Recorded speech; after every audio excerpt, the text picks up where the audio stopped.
నమస్తే, welcome to 929 TV. నేను ప్రియాంక. బులెటిన్లో డీటెయిల్స్ చూద్దాం.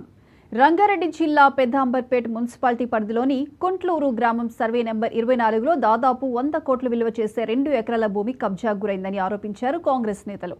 ఈ మేరకు వారి ఫిర్యాదుతో హైడ్రా అధికారులు పరిశీలించారు.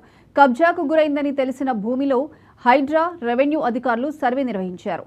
100 కోట్ల విలువ చేసే ప్రభుత్వ భూమిని బీఆర్ఎస్ నాయకులు కళ్లం వెంకటరెడ్డి ఫ్యామిలీ కబ్జాకు పాల్పడిందని ఆరోపించారు కాంగ్రెస్ నేతలు.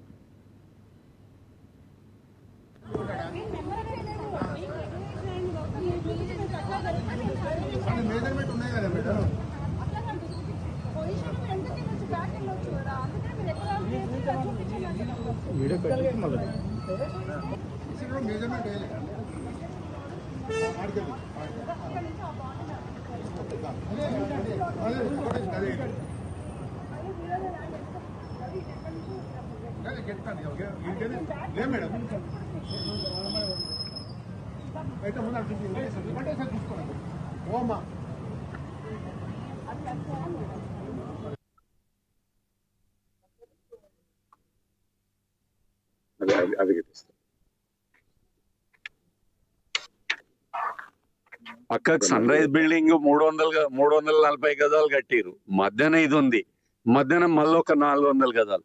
ఇంత జాగా అంటే మామూలు గరీబోళ్ళు పెట్టుకుంటే ఒక అర్థం ఉంది. ఒక్కొక్కరికి మినిమం 25 నుంచి 30 లక్షల రెంట్ వచ్చేటోళ్ళు ప్రభుత్వ భూములు కబ్జాలు పెట్టుకుంటా. అంటే మేము గతంలో కూడా 2014 నుంచి మున్సిపాలిటీ నుంచి మార్కెట్ పెట్టనీకి అప్పుడున్న ఎమ్మెల్యేకి చెప్పినాము, దీన్ని మార్కెట్ పెట్టమని చెప్పి. వాళ్ళు అధికార పార్టీ కాబట్టి మళ్ళా అవన్నీ పక్కకు పెట్టి మొన్న బిల్డింగ్ పర్మిషన్ పోతే దాన్ని కూడా హైకోర్టులో పర్మిషన్ ఇస్తలేరని పోతే మళ్ళీ దాని మీద మేము కూడా ఇంప్లీట్ పిటిషన్ వేసినాం. దాంట్లో నేనే 400 గజాలు కబ్జా పెట్టిన ప్రభుత్వ భూమి అని అఫిడవిట్ వేసింది. ఇవన్నీ మేము తీసుకుపోయి రంగనాథ్ గారికి, హైడ్రా కమిషనర్ గారికి కూడా చెప్పి కంప్లైంట్ ఇవ్వడం జరిగింది. ప్రభుత్వ భూములను కాపాడనికే హైడ్రా ఉన్నది కాబట్టి కుంటలు, చెర్లు మొన్న వర్షం 2020లో వచ్చిన వర్షానికి మొత్తం రోడ్డు మీద 4 రోజులు కల్వెట్ మూసేయడం తోటి రోడ్ మీదకి వెళ్ళిపోయింది. జనాలకు రోజు బండ్లు పోయేటోళ్లకు ఏ వెహికల్ పోయినా పక్కోళ్ళకు వర్షం నీళ్ళు జిల్లేదు, అంత ఇబ్బంది. ఇప్పుడు కూడా చిన్న వాన వస్తే ఆడ నీళ్ళు నిలబడతాయి అంటే వాళ్ళు మూసేసి. ఈరోజు హైడ్రా వాళ్ళు వచ్చి పొద్దున సర్వే చేసిర్రు. హైడ్రా, రెవెన్యూ వాళ్ళు, ఇరిగేషన్ వాళ్ళు.